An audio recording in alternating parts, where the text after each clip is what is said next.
El 28 de diciembre de 1541, a orillas del gran río que más tarde se llamaría Amazonas, yacían los cuerpos de soldados españoles, sin armas ni rostros. Su piel había sido arrancada en largas tiras, como si la carne hubiera sido extraída con un cuchillo sin filo, y los huesos de sus cajas torácicas habían sido comprimidos hacia adentro como si hubieran sido apretados por una soga gigante. Las crónicas oficiales afirman que la expedición de Francisco de Orellana pereció a causa del hambre, las enfermedades y las tribus hostiles, pero ningún médico pudo explicar la naturaleza de esas heridas. El sacerdote que acompañaba al grupo escribió en los márgenes de su libro de oraciones que había visto marcas, similares a los surcos que vejan las anclas de los barcos, que se extendían desde el agua hasta lo profundo de la selva.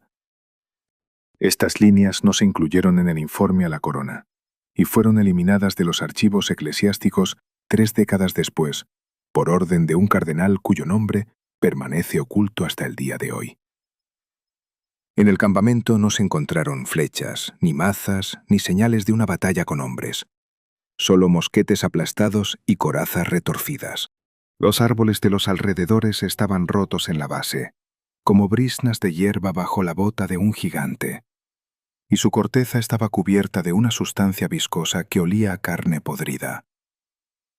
Cuando llegaron los primeros equipos de búsqueda meses después, no encontraron huesos de caballos ni de perros, como si hubieran sido arrastrados al agua. Los guías locales se negaron a acercarse a la orilla del río y la llamaron la morada de la madre de las serpientes, pero sus palabras fueron registradas como una superstición salvaje. Así surgió la conveniente teoría de que el destacamento simplemente desapareció en la selva, pero los archivos reales conservan otros documentos. La verdad fue borrada de los informes y ocultada en cámaras subterráneas, inaccesibles para los investigadores. En 2005, en los sótanos de un antiguo monasterio en Castilla, unos restauradores descubrieron un cofre de madera sellado con cera que llevaba el sello de la Inquisición. En el interior había un fajo de hojas de pergamino, pegadas entre sí por la humedad y cubiertas de manchas oscuras que, según un análisis químico posterior, resultaron ser sangre humana. La tinta de las hojas estaba borrosa, como si quien las escribió hubiera temblado de cansancio o terror, y los bordes del papel estaban chamuscados, como si alguien hubiera intentado quemarlos. El aroma del hallazgo recordaba a cuero viejo mezclado con humo y algo dulcemente putrefacto, que persistía incluso después de la limpieza. En la primera página figuraba el nombre de un hombre que no aparecía en ninguna de las listas de la expedición: el escriba Alonso de Mendoza. Su firma iba acompañada de una cruz y la fecha del nacimiento del río, que coincidía con las fuentes históricas. Este hombre no era comandante ni tomaba decisiones. Simplemente controlaba los suministros y registraba los acontecimientos para informar posteriormente a la corona. Estos escribas eran famosos por su precisión y su temor a distorsionar la verdad, ya que mentir significaba la horca. Por lo tanto, un documento es más fiable que las crónicas minuciosamente verificadas de los historiadores de la corte. Los pergaminos resultaron ser un diario que detallaba los días de la expedición paso a paso, desde su salida de los Andes hasta su descenso por un río desconocido. El texto no contenía discursos piadosos ni hazañas jactanciosas, solo observaciones objetivas sobre el clima, el estado de los hombres y el avance de las embarcaciones. Precisamente esa sobriedad ocultaba su poder, pues quien escribía sin adornos no buscaba impresionar al lector. Las últimas páginas terminaban abruptamente, como si la mano se hubiera detenido de repente y la tinta del último verso se hubiera derramado en una gran gota. Cuando los investigadores leyeron estas páginas, quedó claro que la historia oficial no era más que un conveniente disfraz. Alonso de Mendoza comenzó su carrera como un simple servidor de la corona, convencido de que servía a la causa superior de expandir las fronteras de la cristiandad.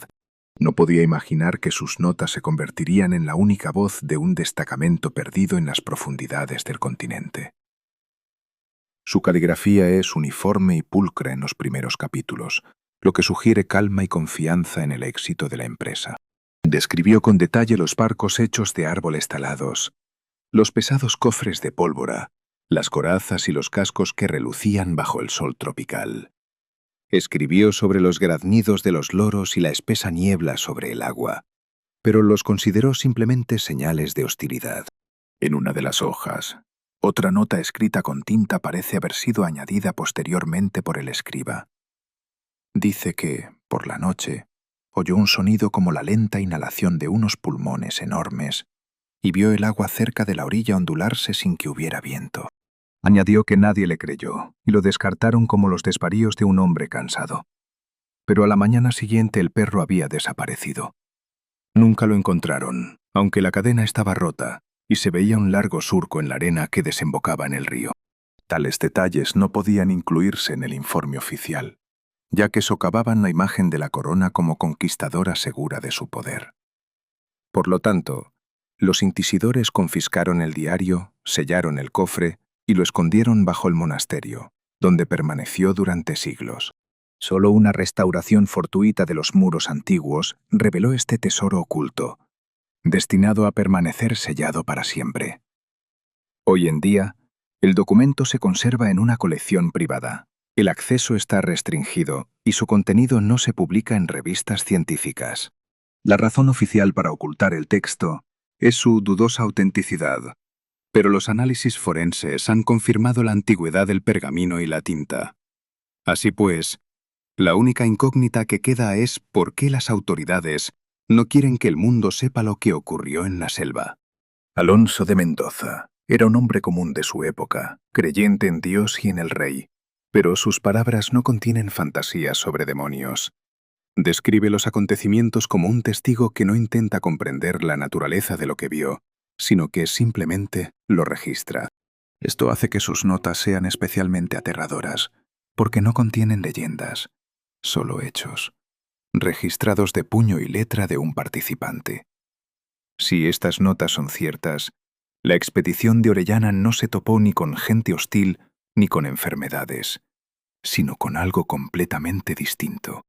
Algo que se desplazaba por el agua sin remos, respiraba bajo la superficie y podía triturar el metal como si fuera arcilla. Por eso el diario estaba oculto, pues reconocer la existencia de semejante depredador equivaldría a admitir la impotencia de la corona ante la naturaleza ancestral. La primera página del diario termina con una frase sobre nuevas tierras y riquezas que les aguardan. Pero las siguientes líneas empiezan a sonar alarmantes. Alonso escribe que el agua a su alrededor se ha vuelto más oscura y que los peces han desaparecido, como si el miedo los hubiera ahuyentado. No sabía que su discreto comienzo daría lugar a registros que nadie debía leer. Así comienza una historia borrada de los anales, una historia en la que soldados entrenados se toparon con algo que no era humano. Mientras el diario yacía en la oscuridad bajo el monasterio, la versión oficial se enseñaba discretamente a los niños en las escuelas. Pero ahora que el artefacto ha sido encontrado, el pasado vuelve a hablar. Las páginas siguientes transportan al lector a las profundidades del río, donde el agua se vuelve espesa como el petróleo y el bosque oprime con su silencio. Fue allí donde el escriba Alonso de Mendoza comprendió por primera vez que la expedición había entrado en una zona sin retorno. En este punto, termina la primera parte del diario, dejando una pregunta que no se puede formular en voz alta. ¿Qué les esperaba exactamente a los españoles en el corazón del Amazonas? ¿Y por qué, siglos después, este lugar sigue negándose a dejar entrar a los vivos? El diario de Alonso de Mendoza continúa 5 días después del inicio del descenso del río, cuando las montañas finalmente desaparecieron tras el destacamento. El agua se ensanchó y ralentizó, y la corriente arrastró las balsas de madera hacia tierras que ningún cartógrafo europeo había podido representar. Los soldados llevaban corazas de acero, cascos morrión y espadas, con dagas cortas colgadas de sus cinturones para el combate cuerpo a cuerpo. Cada uno portaba un mosquete de mecha, pesado y difícil de manejar en el aire húmedo, y la pólvora era un tesoro. Las balsas estaban atadas con lianas y cuerdas toscas, y sobre ellas reposaban cofres con grano, carne salada y vasijas sagradas. El sacerdote rociaba el agua diariamente con una cruz, pero incluso él dejó de rezar en voz alta, como si temiera despertar al bosque. Alonso escribió que el sol sobre el río parecía enorme y sin vida, y las sombras de los árboles caían en el agua como lanzas. Los pájaros lloró sin cesar durante los primeros días, pero luego sus voces se debilitaron, como si algo los empujara a adentrarse más en la espesura. Las noches se volvieron densas, y las hogueras en las balsas proporcionaban una luz tenue que no lograba atravesar la niebla. Los soldados dormían con sus armaduras puestas, temiendo un ataque de gente desconocida. Los guías tribales locales se marcharon sin despedirse cuando el grupo llegó a una curva del río. Sus huellas en el barro habían desaparecido, y uno de ellos dejó un manojo de huesos y plumas en la orilla como señal de prohibición. Los comandantes supusieron que esto se debía al miedo de los indígenas y les ordenaron seguir adelante. Alonso observó que el agua cambió de color ese día, oscureciéndose como si le hubieran echado vino. Los peces dejaron de agitar sus colas cerca de la superficie y solo quedaron en las redes cadáveres con cabezas aplastadas. Un soldado divisó una larga estela en el agua, como un tronco, pero el tronco no aparecía por ninguna parte. Los caballos en las balsas comenzaron a temblar y relinchar, y uno se soltó y cayó al río. No pudieron salvarlo a tiempo, y lo único que quedó fue un círculo burbujeante en el agua, que desapareció demasiado rápido. Al día siguiente, el destacamento cruzó la frontera invisible. Alonso no escribió directamente sobre ella, pero su letra se volvió irregular y las líneas quedaron espaciadas de forma desigual.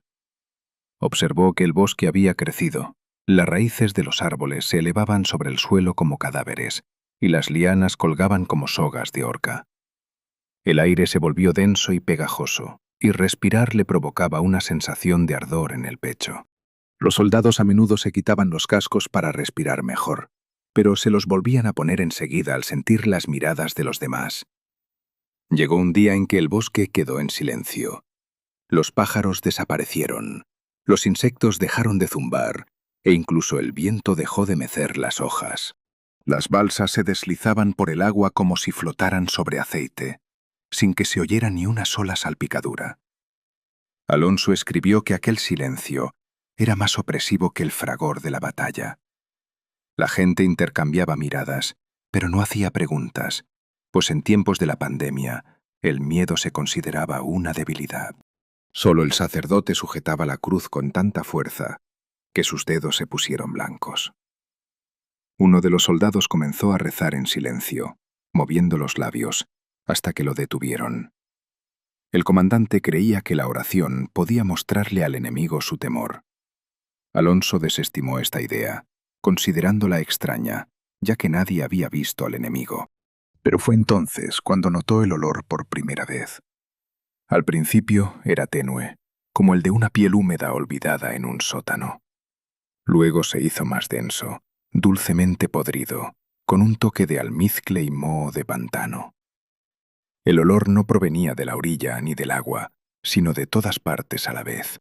Los soldados comenzaron a toser y a cubrirse la cara con pañuelos, pero el olor les penetraba las fosas nasales y se les quedaba en la cabeza. La pólvora de sus bolsas se humedeció y varios mosquetes dejaron de disparar. Alonso vio a un artillero golpear con furia al costado de la balsa con su arma, pero el hierro no resonó, sino que emitió un sonido sordo, como si hubiera carne blanda debajo. No comprendió qué significaba aquello, pero lo atribuyó a una rareza. Esa noche, la niebla se volvió tan espesa que las hogueras solo brillaban a su alrededor. El agua cerca de las balsas temblaba de vez en cuando, como si un cuerpo enorme pasara por debajo. Un soldado arrojó un trozo de madera al agua para comprobar la profundidad, pero desapareció sin dejar rastro. Después de eso, la gente empezó a murmurar que el río no tenía fondo. El sacerdote intentó recitar salmos de nuevo, pero las palabras se le atascaban en la garganta, así que optó por oraciones silenciosas con la mirada. Alonso escribió que la gente empezó a temer al sueño. Sentían como si fueran a ser arrastrados hacia abajo en sus sueños. Se turnaban para vigilar, pero incluso los que estaban despiertos a veces oían respiraciones agitadas bajo la balsa. Nadie vio la fuente del sonido, pero todos sintieron la vibración en la madera. El comandante ordenó a las balsas que aceleraran, pero la corriente se resistía, y las balsas avanzaban lentamente, como si algo las frenara. En una de las curvas del río apareció una enorme estela en la orilla.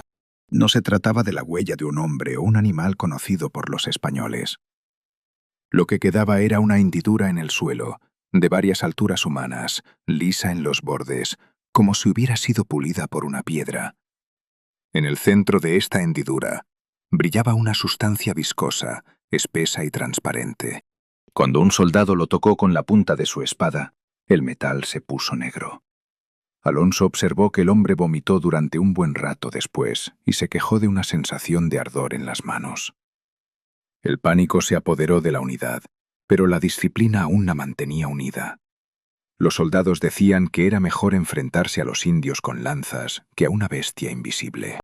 El comandante se negó a permitirles detenerse, pues detenerse significaba admitir el miedo. El sacerdote dejó de escribir oraciones y se quedó mirando fijamente el agua. Alonso notó que los ojos del sacerdote se habían vuelto vidriosos, como los de un pez muerto. La noche siguiente, uno de los guardias desapareció. Su sustituto solo encontró su casco, aplastado como si una apisonadora lo hubiera atropellado. Un trozo de tela de su ropa, cubierto de una sustancia viscosa y pegajosa, colgaba de un árbol cercano. No había sangre, ni señales de forcejeo, solo un olor penetrante que se había intensificado. Los soldados les exigieron que dieran la vuelta, pero la corriente y la densa selva lo hacían casi imposible. Alonso escribió que entonces se dieron cuenta de que habían cruzado una línea que no debían haber cruzado. Ni los mapas ni los informes habían indicado esa zona, pero las tribus locales lo sabían y se habían marchado antes. Los españoles quedaron solos entre el agua y los árboles, en un lugar donde los sonidos se desvanecen y el olor a podredumbre se impregna en la piel. En la última entrada de esta parte, Alonso escribió que el río que tenían delante se había ensanchado y que en su centro apareció una ola lenta que avanzaba contra la corriente. Se movía hacia las balsas sin romperse ni disiparse. La gente se quedó paralizada, dándose cuenta de que no era una corriente. Y es en este punto donde termina el diario, dejando al lector al borde de un encuentro inevitable. Aquí concluye la segunda parte del diario de Alonso de Mendoza. Las balsas avanzan a la deriva. La gente sigue viva, pero el bosque que los rodea ya no les pertenece. El diario continúa en páginas manchadas de humedad oscura, donde la tinta se ha corrido en algunos lugares, como si el papel hubiera sido tocado con dedos mojados. Alonso de Mendoza señala que, tras la aparición de una ola que iba contra la corriente, las balsas no pudieron moverse durante varias horas, como si el río las estuviera apretando con manos invisibles. El agua a su alrededor se volvió quieta y lisa, como metal fundido, y solo en el centro comenzaron a formarse lentamente círculos, demasiado amplios para los peces y demasiado suaves para el viento. Los hombres permanecieron con sus mosquetes preparados, pero no dispararon porque no podían ver su objetivo, y la pólvora estaba húmeda y podrían no encenderse. Cuando la corriente volvió a moverse, las balsas se acercaron lentamente a la orilla baja, donde la selva se abría para formar una estrecha franja de tierra fangosa. Los comandantes decidieron desembarcar para reabastecerse de agua e inspeccionar el lugar de la desaparición del centinela, con la esperanza de encontrar indicios de un ataque humano. Alonso describe cómo los soldados pisaban la orilla con cautela, con pesadas corazas que los agobiaban, como si la propia tierra intentara arrastrarlos hacia el lodo. Sus botas se hundían en el barro, y cada paso iba acompañado de un sonido húmedo, como la respiración de un enfermo. El primer hallazgo fue el cadáver de un animal grande, parecido a un ciervo de la zona, que yacía entre las raíces de un árbol. El cuerpo estaba partido longitudinalmente, no cortado, sino abierto a presión. Las costillas sobresalían, retorcidas como los dedos de una mano rota, y la columna vertebral estaba en espiral. Casi no quedaba carne. solo trozos oscuros de piel adheridos a los huesos. Las vísceras habían desaparecido por completo, como si las hubieran extraído con un instrumento largo. Alonso describe con detalle cómo uno de los soldados intentó voltear el cadáver con una lanza, pero el ástil se quebró, como si hubiera golpeado una piedra. Debajo del cuerpo se descubrió un surco excavado en el suelo, idéntico al que se había encontrado en la orilla unos días antes, pero más profundo y ancho. Un barco entero podría haberse hundido en él. Las paredes del surco eran lisas, como pulidas, y estaban recubiertas de una fina capa de mucosidad transparente que desprendía un fuerte olor a almizcle y descomposición. El escriba observó que el olor era tan denso que se podía sentir con la lengua, como un amargor. Se adhería a la ropa y a la piel, e incluso después de que la gente se alejara del cadáver, seguía persiguiéndolos, como si fuera un ser vivo. Varios soldados comenzaron a toser sangre, y el sacerdote lo anotó como un mal presagio, pero nadie quiso escuchar. El destacamento encontró entonces una segunda prueba. A unas decenas de pasos del agua yacía el tronco de un árbol enorme que no había sido quebrado ni por una tormenta ni por un hacha. El árbol estaba doblado por la mitad, como si lo hubieran retorcido y comprimido. La corteza se había agrietado en largas tiras, dejando al descubierto la madera húmeda, aún de color claro, que había debajo. Esta madera presentaba huellas de presión, depresiones rítmicas espaciadas uniformemente, como las marcas de costillas o escamas gigantes. Alonso comparó estas marcas con la forma de barricas de vino, solo que alargadas y apiladas unas sobre otras. Señaló que ningún animal conocido podría haber dejado tales marcas, ya que ni siquiera el elefante descrito por los mercaderes de Sevilla poseía tal fuerza ni complexión. Su razonamiento fue cauto, casi apologético, como si el escriba temiera parecer un loco. Pronto los soldados hicieron un tercer descubrimiento, que les hizo perder la calma. Era su centinela desaparecido. El cuerpo yacía a la orilla del agua, medio enterrado en el lodo. Solo quedaba la parte superior del cuerpo, de la cintura para arriba. Sus piernas habían desaparecido por completo, como si se las hubieran arrancado y arrastrado. Los bordes de la fractura no eran irregulares. Parecían aplanados, como si el cuerpo hubiera sido aplastado entre rocas. El fémur se había roto de forma limpia, sin astillas, como si hubiera sido aplastado bajo una fuerte presión. El rostro del centinela estaba congelado en una expresión que Alonso no pudo describir. Tenía los ojos y la boca muy abiertos, pero le faltaba la lengua. Dentro de la boca se veían marcas de presión, como las de muchos dientes sin filo. No parecía que lo hubieran mordido, sino más bien apretado, sujetado y triturado lentamente. El casco fue hallado cerca, aplastado hacia adentro, con una marca que recordaba al arco de una mandíbula enorme. Después de eso comenzó una desintegración sutil pero perceptible dentro de la unidad. Los soldados dejaron de mirarse a los ojos. Algunos movían los labios en silencio, repitiendo las oraciones que les habían enseñado de niños. Otros afilaron sus espadas, aunque sabían que el acero sería inútil contra semejante fuerza. Varios intentaron confesarse en secreto con el sacerdote, pero éste ya no encontraba palabras de consuelo. Alonso escribe que los comandantes intentaron mantener el orden amenazando con castigos a quienes entraran en pánico o desobediencia. Pero el miedo caló más hondo que la disciplina. Se volvió denso y pegajoso, como el olor que flotaba en el aire. La gente dejó de creer que se trataba simplemente de un animal salvaje. No lo llamaban demonio, porque temían incluso pronunciar esas palabras. El diario menciona a esta criatura tal como es, sin nombre ni descripción de su forma, solo a través de rastros y consecuencias. Al anochecer, el destacamento regresó a las balsas. El cuerpo del guardia quedó en la orilla porque nadie se atrevió a cargarlo. Alonso observó que esto contravenía las costumbres cristianas, pero el miedo se impuso a la fe. A medida que las balsas se alejaban de la orilla, el agua las envolvía lentamente, ocultando las huellas y la sangre, como si nada hubiera sucedido. Por la noche, el olor se intensificó. El ambiente se volvió cálido y húmedo, como si se hubiera abierto una cripta putrefacta bajo las balsas. La madera de la cubierta comenzó a resbalar bajo los pies, cubierta por una fina capa de limo que se filtraba entre los troncos. Alonso escribió que este limo se extendía en hilos, como saliva, y se le pegaba a los dedos, dejándole una sensación de grasa y frío. En la oscuridad se oyeron respiraciones de nuevo. Llegó desde abajo, desde el agua, lento y profundo, como el suspiro del fuelle de un herrero. Las balsas se mecieron ligeramente, no por las olas, sino por algo pesado que se movía cerca. Un soldado no pudo soportarlo más y disparó en la oscuridad. El mosquete emitió un golpe sordo y la bala se desvaneció en el agua negra sin hacer ruido. Después de eso, la respiración no cesó, sino que se hizo más cercana. Alonso notó que nadie gritaba. La gente se quedó paralizada, aferrada a sus armas, que de repente parecían juguetes.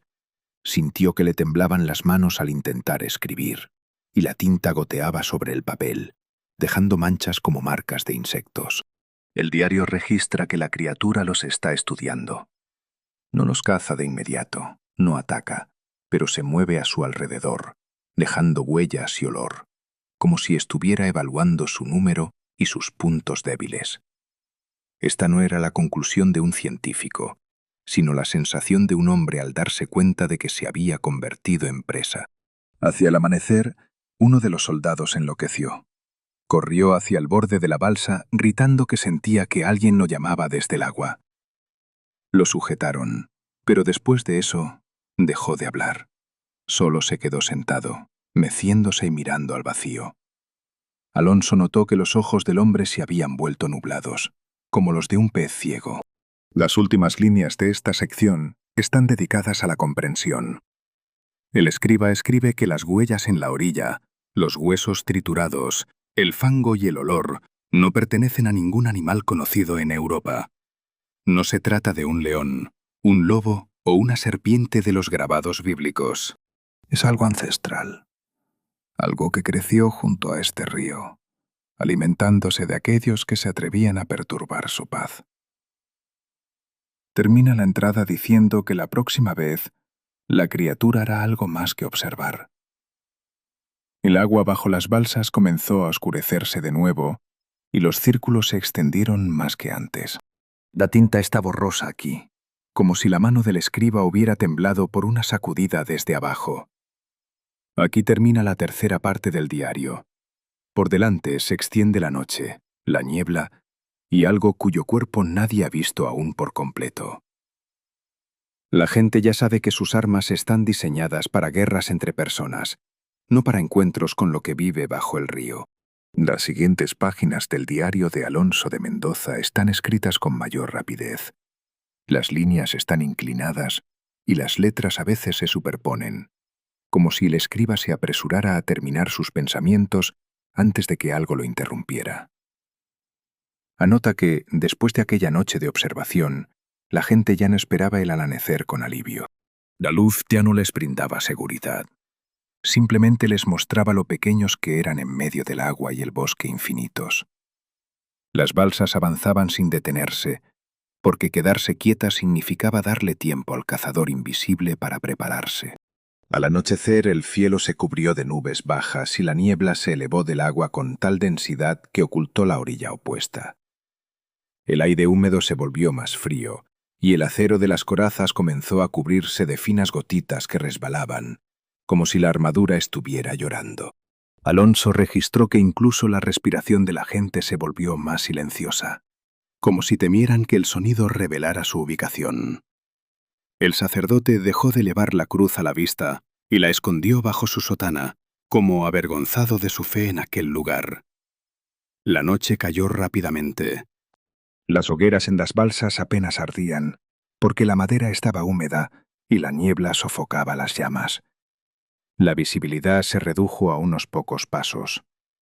La gente solo podía distinguir las siluetas de los demás y el tenue resplandor de las brasas.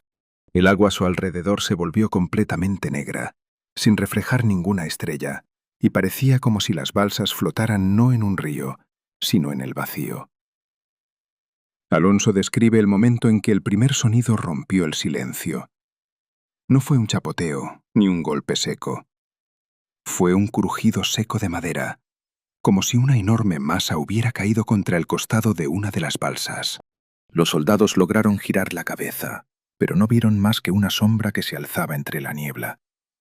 Luego se oyó un segundo sonido, húmedo y sordo, como el crujido de un hueso crudo. Uno de los carpinteros gritó. Su voz se cortó casi de inmediato, como si le hubieran arrancado el aire de los pulmones.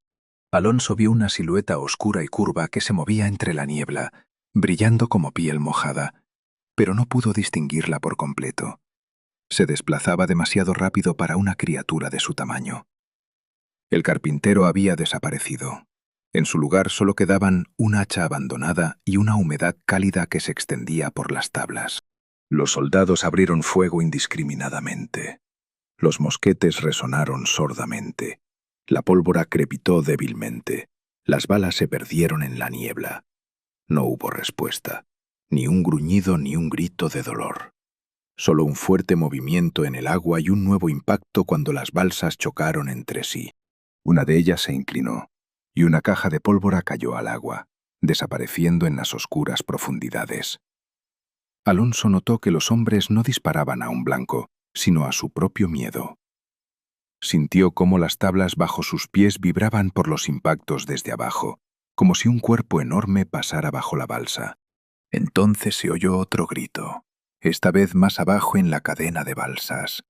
Alguien logró gritar el nombre de Dios, pero el sonido se convirtió en un jadeo cuando algo pesado lo interrumpió.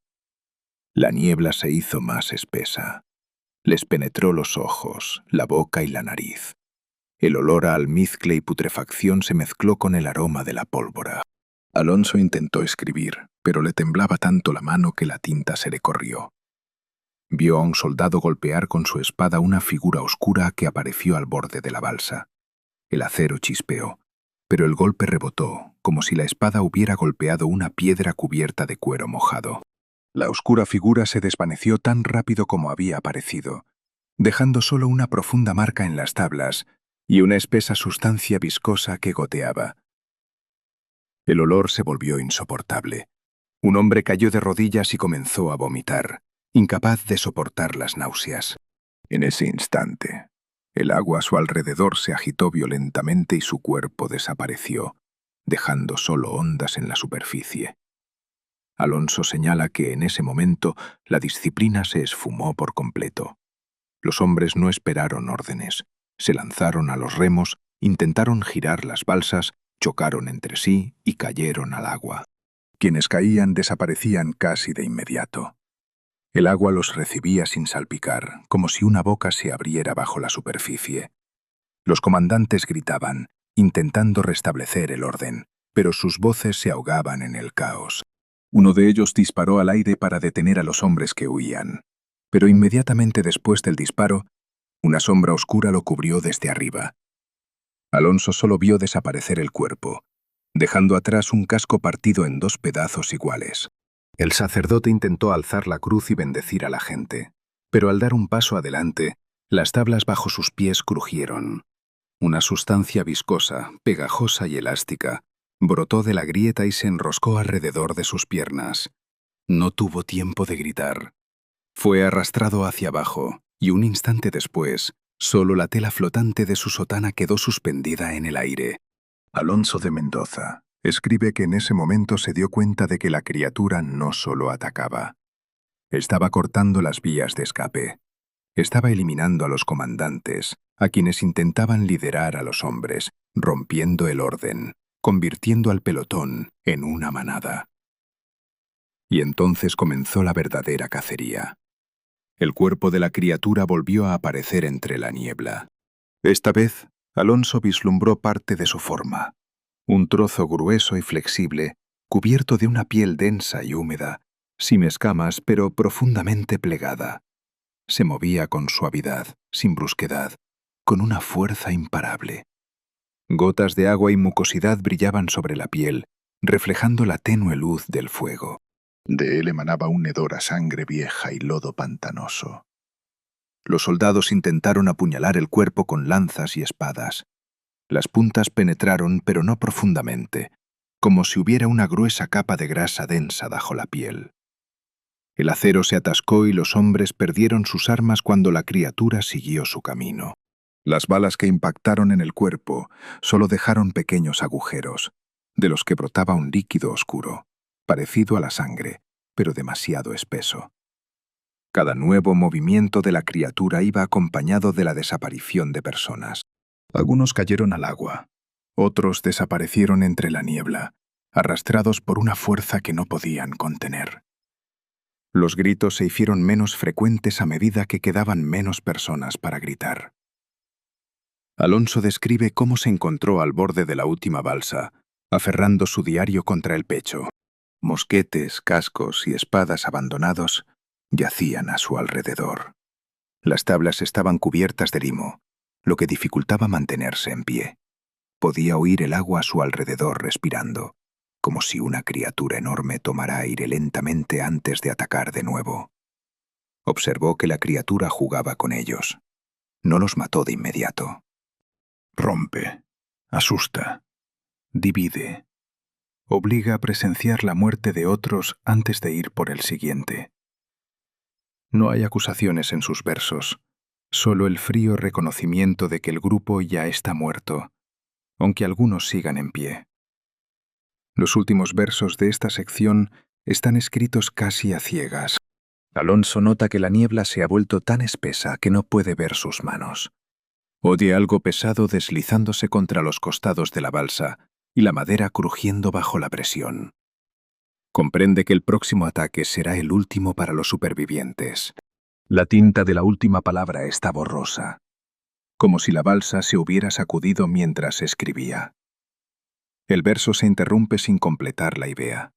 Solo una gota de sangre seca en la esquina de la página indica que el escriba resultó herido antes incluso de poder soltar la pluma. Así termina la cuarta parte del diario. La noche aún no había terminado. La niebla persistía. Y aquel que vivía bajo el agua aún no se había saciado. Las hojas de papel en las que Alonso de Mendoza escribió sus últimas notas eran distintas de todas las anteriores. El pergamino se había ablandado por la humedad constante. Los bordes se curvaban y, en algunos lugares, la superficie se volvía áspera, como si lo hubieran frotado con un paño grueso. La tinta se absorbía con demasiada rapidez. Las líneas se corrían y las letras perdían su forma. El escriba ya no podía escribir con uniformidad. Lo hizo de pie, balanceándose sobre un trozo de balsa rota que giraba lentamente entre los escombros. Tablones, astillas, armas y los cuerpos de quienes habían formado recientemente el destacamento de la corona flotaban a su alrededor. El agua los arrastraba en silencio, como si el río absorbiera todo rastro de la lucha. La niebla se había disipado un poco, pero el cielo seguía oscuro. La luz era débil y difusa, como si el sol dudara en penetrar por completo en la zona. Alonso escribió que fue en ese momento cuando vio a la criatura en su totalidad por primera vez. Emergió del agua no con un movimiento brusco, sino suavemente, como una isla que emerge con la marea alta. Un cuerpo gigantesco emergió de las profundidades, flexible pero increíblemente pesado. No tenía la forma de serpiente que los europeos conocían por los grabados. Era más grueso, más ancho, más poderoso. Sus espirales parecían enormes tambores ensartados, cada uno del tamaño de una pequeña barca. La piel de la criatura brillaba con agua y limo. No estaba cubierta de escamas. Era lisa, densa, con profundos pliegues que se movían con cada contracción muscular. Estos músculos se extendían bajo la superficie, creando la impresión de una muralla viviente capaz de apartar árboles y aplastar rocas. El agua corría por su piel en riachuelos, y cada riachuelo dejaba un rastro de baba elástica, viscosa, casi transparente. La cabeza de la criatura era más alta que el mástil del barco. Se ensanchaba hacia sus fauces, que se abrían no hacia abajo, sino hacia los lados. Cuando la boca se abrió, Alonso vio varias hileras de dientes enormes y romos. no estaban diseñados para desgarrar, como los de los lobos o los leones, sino para triturar. Sus superficies eran planas, como piedras de molino, y los bordes, romos pero pesados. Un líquido viscoso goteaba por su boca, y gotas caían silenciosamente al agua, como si incluso la caída del líquido obedeciera a una voluntad distinta. Los ojos de la criatura eran lechosos, no tenían pupilas, parecían ciegos. Pero Alonso presentía lo contrario. Percibió una mirada que no solo veía, sino que me veía. No era curiosidad humana. Era el instinto de un antiguo cazador, evaluando a su última presa viva. El olor emanaba de la criatura en una densa oleada. Almizcle, putrefacción, tierra húmeda, sangre vieja. Era el olor de pantanos profundos, donde los restos yacen durante siglos, sin ser expuestos al sol. Penetró en los pulmones, provocando náuseas, ardor y debilidad. Incluso a través de la tela de la ropa tocó la piel, dejando una sensación pegajosa. Los pocos soldados que sobrevivieron a la masacre inicial intentaron resistir. Se mantuvieron de pie sobre los restos dispersos de las balsas, empuñando espadas y dagas. Sus corazas estaban cubiertas de baba, sus rostros contraídos por el miedo. Uno de ellos reunió fuerzas y arrojó su lanza directamente a la cabeza de la criatura. El asta se hundió en el suave pliegue de piel, pero no profundamente. La criatura no se inmutó. Simplemente giró la cabeza y, con un movimiento de sus músculos, expulsó la lanza. Cayó al agua, inservible y roto. Otro soldado disparó su mosquete a quemarropa. La pólvora estalló y el humo envolvió sus manos. La bala impactó en el cuerpo de la criatura y apareció una gota oscura y espesa sobre la piel. Pero la herida no se abrió. Solo dejó una bolladura que se fue alisando poco a poco, como si bajo la piel fluyera carne gruesa capaz de regenerarse. La criatura ni siquiera alteró su respiración. No actuó como una bestia furiosa. Se movió con determinación. Sabía que su resistencia se había roto. Rodeó los restos del avión, acercándose a cada superviviente individualmente. Primero se enroscó alrededor del cuerpo de uno de los soldados. No de repente, lentamente. La presión aumentó gradualmente. El hombre gritó hasta quedarse sin aire. Entonces el grito se convirtió en un jadeo. Luego desapareció. El anillo se apretó aún más. El hueso no se quebró. Se partió silenciosamente, hundiéndose en la carne blanda. La sangre fluyó hacia el agua, tiñéndola con vetas oscuras que se disolvieron al instante. La criatura atrapó a otro soldado entre sus fauces. La boca no se cerró de inmediato. Se cerró lentamente, como las puertas de una fortaleza. Los dientes se cerraron sobre el cuerpo, no desgarrándolo, sino aplastándolo. El torso desapareció dentro de la boca y solo las piernas quedaron colgando fuera por un instante, temblando. Luego la boca se cerró por completo. Un sordo crujido resonó, como si los huesos se molieran en un mortero de piedra. Alonso escribió que en ese momento perdió la noción del tiempo. No sabía cuántos minutos u horas había durado la matanza. Solo veía una sucesión de personas que desaparecían, madera rota y agua oscura. El miedo ya no era agudo. Se volvió pesado, sordo, como un dolor constante. En cierto momento, se dio cuenta de que estaba solo. Ni una voz, ni un movimiento de los demás. Solo él, el trozo de balsa y la criatura. Esta se acercó, asomando la cabeza por encima del agua. Su aliento creó olas que sacudieron los restos del naufragio. Alonso Amén podía mantenerse en pie. Continuó escribiendo. Sabía que su cuerpo pronto desaparecería, como los demás. Pero las líneas en el pergamino podrían permanecer. Describía lo que veía, para que alguien en el futuro pudiera leerlo y comprenderlo. Le temblaba la mano. La tinta goteaba. A veces escribía palabras 2 veces sin darse cuenta. La criatura envolvió su cuerpo alrededor del resto de la balsa. La presión fue suave al principio, La madera crujió, pero no se rompió. La criatura se tomó su tiempo.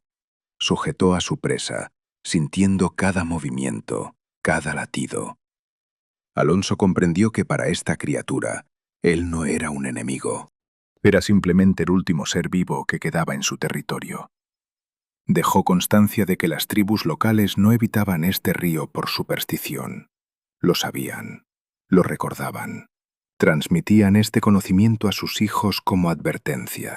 Escribió que la corona jamás conocería la verdad, porque quienes regresaran lo harían sin palabras, con la mirada perdida, o simplemente no regresarían. Las tablas bajo sus pies comenzaron a ceder. Primero una, luego otra. Alonso apretó el diario contra su pecho, intentando escribir con los últimos movimientos libres de su mano. Sintió el frío y viscoso rozar sus botas, luego sus espinillas, luego sus rodillas. La presión aumentaba. No gritó. No hay oraciones en sus notas. Solo notó que el aire se volvía pesado y denso, como si sus pulmones se llenaran de agua.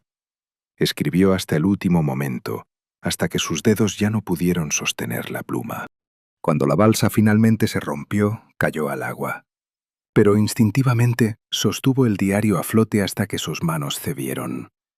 El pergamino estaba empapado, pero las líneas seguían legibles. La tinta se mezcló con la sangre. Las últimas letras se convirtieron en líneas irregulares. La criatura cerró sus anillos alrededor de su cuerpo. La presión aumentaba lentamente.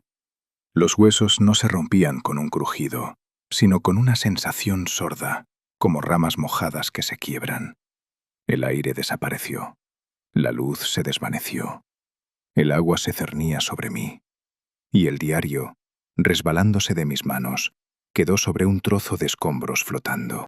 Se dejó llevar por la corriente río abajo, conservando consigo la evidencia de lo ocurrido el año en que los españoles penetraron en el corazón del Amazonas. En las profundidades, donde la luz no penetra, el antiguo depredador reanudó su lento movimiento. Su cuerpo se disolvió en las oscuras aguas. La superficie volvió a la calma. El bosque continuó creciendo. El río siguió fluyendo. Y nadie oyó jamás los lamentos de quienes desaparecieron aquel año, salvo las antiguas tribus, que aún evitan esas aguas. El diario de Alonso de Mendoza no termina donde debería haber terminado la vida de un hombre. Las últimas hojas parecen arrancadas del agua y secadas apresuradamente, presionadas contra madera y fuego. El pergamino está abultado, la tinta se ha corrido en algunos lugares y quedan huellas dactilares manchadas de mucosidad oscura en los márgenes. Estas páginas carecen de la pulcritud de antes, pero en cambio poseen un obstinado deseo de completar la idea, como si el acto mismo de escribir fuera la única manera de evitar desaparecer sin dejar rastro. Por la mañana, la niebla se había disipado y el río dejó entrever brevemente su orilla. Era una franja de tierra semisumergida, cubierta de raíces y hojas podridas. Las ramas colgaban bajas como una red, y a su sombra el agua parecía inmóvil. Alonso se encontraba allí contra su voluntad. Fue arrojado a las aguas poco profundas junto con los restos de la balsa, como si el río lo hubiera escupido sin tragarlo del todo. Estaba herido. La ropa se le pegaba a la piel, le temblaban las manos y respiraba con dificultad, como si le oprimieran el pecho. Se levantó, agarrándose a las raíces de los árboles. Su armadura había desaparecido, perdida en el agua junto con las demás. Solo quedaban una camisa desgarrada y un cinturón con un pequeño cuchillo que no habían logrado quitarle. Sintió un líquido viscoso que le corría por las piernas. Olía al mismo almizcle y a putrefacción que emanaba de la criatura. Y ese olor significaba que la cacería no había terminado. Alonso no intentó buscar a otros supervivientes. No oyó voces. Solo vio restos flotando y algunas manchas oscuras en el agua que podrían ser cuerpos. Sabía que si quedaba alguien, ya no podía moverse. También comprendió que el río no dejaría escapar a su presa tan fácilmente. Eso le dio unos minutos para hacer algo más importante que salvarse: escribir. Escondió los pergaminos en un saco de tela que había sobrevivido al naufragio. Entonces, tambaleándose, entró en el bosque, donde el suelo bajo sus pies era blando y húmedo, y las raíces sobresalían como huesos. No buscaba un camino de regreso, sino un lugar donde quedarse, al menos un rato. El bosque a su alrededor era irregular. No se oía el canto de los pájaros, no zumbaban los insectos, ni siquiera las hojas se movían. El silencio allí no era natural, sino expectante. Al cabo de un rato encontró una depresión en la base de un árbol enorme, donde las raíces habían formado una especie de hueco. Allí yacían huesos viejos, no humanos, sino grandes, lisos, como pulidos por el agua. Alonso comprendió que aquel lugar había servido durante mucho tiempo de refugio a algo que se escondía de la criatura o del mundo exterior. Pero no tenía otra opción. Se acurrucó en aquel rincón, apretó contra su pecho la bolsa que contenía el diario e intentó recuperar el aliento. Una nota de dolor apareció en el diario. No se describía como una queja, sino como un hecho objetivo. Sintió cómo se le dislocaban las costillas dentro del pecho. Cada respiración era como un cuchillo. Tosió, dejando marcas oscuras en las palmas de las manos. Sabía que no viviría mucho tiempo, incluso si la criatura no lo encontraba. Pero siguió escribiendo de todos modos, porque la muerte sin pruebas le parecía aún más aterradora. Conforme el sol ascendía, el olor regresó. Al principio, tenue, como la humedad de un sótano. Luego se volvió intenso y penetrante. Alonso se dio cuenta de que la criatura lo había rastreado. No por la vista, sino por el olfato, por la baba que quedaba en su piel y su ropa. Este depredador no necesitaba rastreadores. El rastro mismo lo bastaba. Alonso oyó el movimiento del agua cerca. No era un chapoteo. No era el chapoteo de un pez. Un movimiento lento y pesado, como si un cuerpo enorme atravesara el río, empujando el agua con sus costados. Luego se oyó un roce, como si algo masivo se deslizara sobre las raíces de la orilla. El bosque seguía en silencio. No dio ninguna señal de alerta. Simplemente aceptó la presencia de su amo. La alcoba se oscureció, aunque era de día. Alonso se dio cuenta de que algo más grande había bloqueado la luz. No podía ver a la criatura directamente, pero la sentía cerca, como quien presiente la llegada de una tormenta a través de la presión atmosférica. El olor se intensificó tanto que empezó a sentir náuseas. Se frotó la manga contra la cara, pero no sirvió de nada. El aroma penetró, acelerando sus latidos. El diario describe un sonido que oyó muy cerca. Era una respiración, lenta y profunda. Sonaba como el fuelle de un herrero, pero húmedo y pesado. Con cada respiración, el aire en el nicho se calentaba, como si la criatura exhalara calor. Alonso comprendió que la criatura calentaba el aire no con fuego, sino con el calor de su cuerpo, enorme, vivo, saturado de sangre. Entonces se oyó otro sonido, un rasguño. No eran garras, pues una criatura así no debería tenerlas. Más bien, la dura parte ósea de su cabeza o sus dientes rozaban la madera y la piedra, poniendo a prueba su resistencia.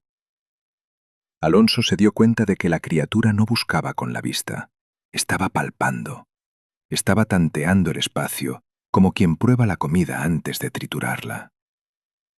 Continuó escribiendo, aunque tenía los dedos entumecidos.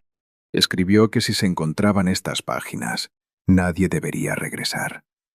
Escribió que la corona, la iglesia y todos aquellos que envían gente a lo desconocido en busca de oro no comprenden que hay lugares donde el hombre no es el amo.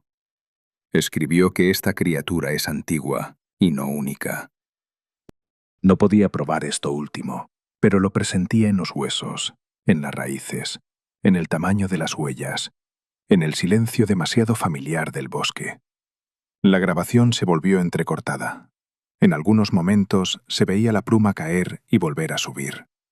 Probablemente Alonso estaba perdiendo el conocimiento. Escribió que podía oír a la criatura inhalar, como si saboreara su sangre.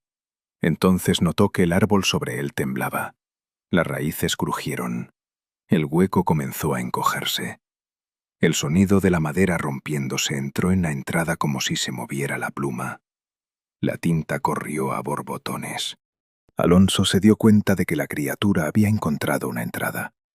No podía colarse del todo, pero no hacía falta. Solo necesitaba abrirse lo suficiente para atraer a su presa. Las últimas líneas del diario se interrumpen a mitad de palabra. No hay final. No hay punto final. Solo se aprecia una línea irregular, como la marca de una mano que se desgarra hacia abajo. Esta línea dejó una ancha mancha oscura en el pergamino, como la huella de piel húmeda. Siglos después, este diario acabó en un cofre de la Inquisición. Quienquiera que lo encontrara sabía que tales notas estaban prohibidas. No podían leerse en los tribunales. No podían discutirse entre eruditos, porque eso habría obligado a admitir que el entorno natural del Nuevo Mundo albergaba especies que no encajaban en la concepción europea del mundo. La Iglesia no podía explicar esto como un castigo o un milagro, porque el texto no contenía magia, solo carne, limo, presión y hambre. El diario estaba oculto. Sus páginas yacían en la oscuridad, como huesos bajo el agua, sin volver a salir a la superficie. Pero incluso oculto, seguía existiendo. Seguía esperando a que alguien lo abriera de nuevo y lo leyera. Y entonces surge una pregunta que no se puede ignorar. Si la expedición desapareció sin dejar rastro ese año, pero el diario sobrevivió, ¿significa eso que el propio río liberó la evidencia? No por compasión, sino como advertencia. Porque el depredador no teme a las personas, solo teme lo que pueda venir después. El lugar donde desaparecieron los hombres de Orellana nunca figuró en los mapas como zona restringida. Sin embargo, los guías tribales siguen evitando esos tramos del río en silencio. No cuentan leyendas, simplemente no se acercan. Sus canoas permanecen en la orilla opuesta. Sus refugios nocturnos no están colocados uno junto al otro. Sus hijos aprenden esto del mismo modo que aprenden a no tocar una serpiente venenosa. El río fluye como siempre. El bosque crece como siempre.